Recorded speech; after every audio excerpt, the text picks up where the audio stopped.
علامہ جلال الدین سیوطی رحمۃ اللہ علیہ ایک بہت بڑے بزرگ گزرے ہیں۔ یہ بزرگ بھی تھے اور بہت بڑے عالم بھی تھے۔ انہوں نے ایک واقعہ لکھا ہے۔ یہ فرماتے ہیں کہ ایک رات کسی بزرگ کا ایک قبرستان کے پاس سے گزر ہوا۔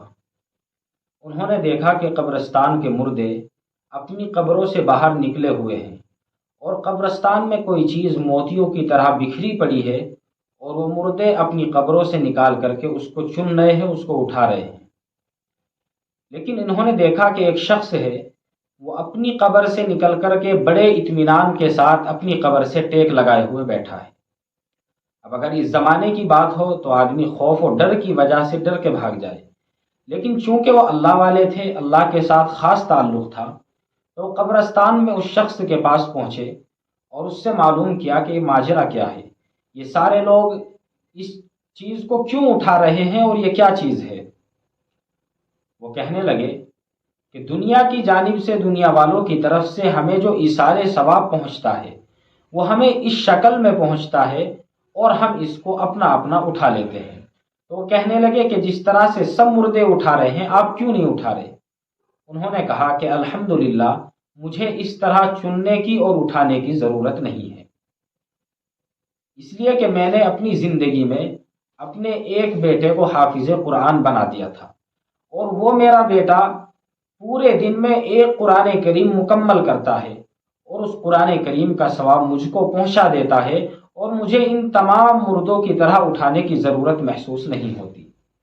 انہوں نے پوچھا کہ آپ کا وہ بیٹا کہاں ہے؟ انہوں نے بتایا کہ فلاں بازار میں اس کی حلوے کی دکان ہے اور وہ وہاں پر حلوہ فروخت کرتا ہے۔ صبح ہوئی، وہ بزرگ اس کو تلاش کرتے کرتے اس بازار میں پہنچے، اور بازار میں جانے کے بعد اس حلوے والے کی دکان پر گئے۔ دیکھا وہاں دکان پر ایک نوجوان ہے، وہ حلوہ بھی فروخت کر رہا ہے اور اس کے ہونٹ جنبش کر رہے ہیں۔ انہوں نے اس سے دریافت کیا کہ آپ کے ہونٹ کیوں ہل رہے ہیں؟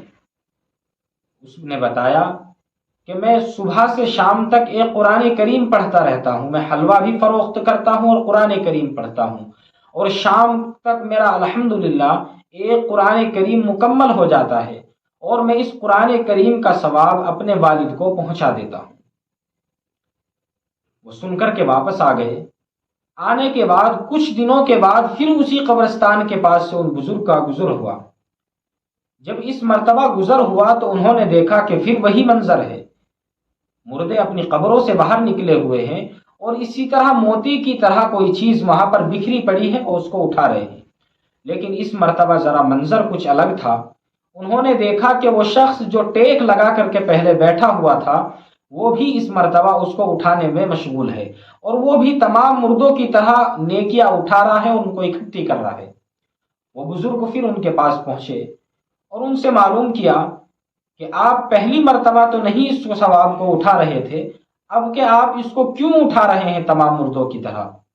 اس شخص نے جواب دیا کہ بات دراصل یہ ہے کہ میرا وہ بیٹا جو مجھے قرآن کریم پڑھ کر کے روزانہ ایک قرآن کا ثواب پہنچاتا تھا، اس کا دنیا سے انتقال ہو گیا ہے، اور اب مجھے کوئی ثواب پہنچانے والا نہیں رہا۔ اب میں بھی جو دنیا والوں کی طرف سے مختلف شکلوں میں ہمیں ثواب پہنچاتا ہے، میں بھی اس کو اٹھا لیتا ہوں۔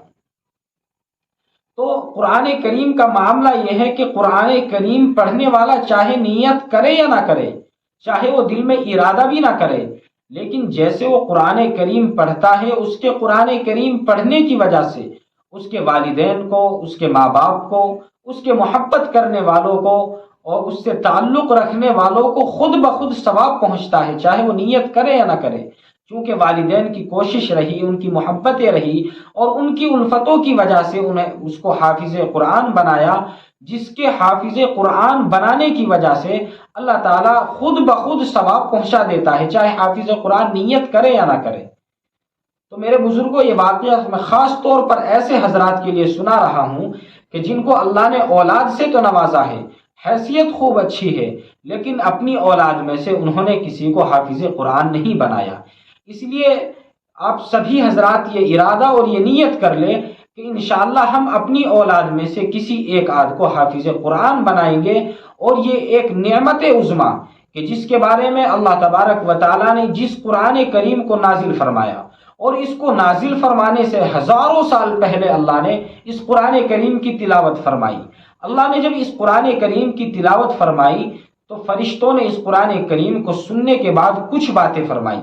فرشتوں نے کہا کہ کیا خوش نصیب ہوگی وہ زبانیں جو اس قرآن کریم کو پڑھیں گی، اور کیا ہی مقدس ہوگے وہ سینے، کیا ہی مبارک ہوگے وہ سینے جو اس قرآن کریم کو اپنے اندر محفوظ کر لیں گے۔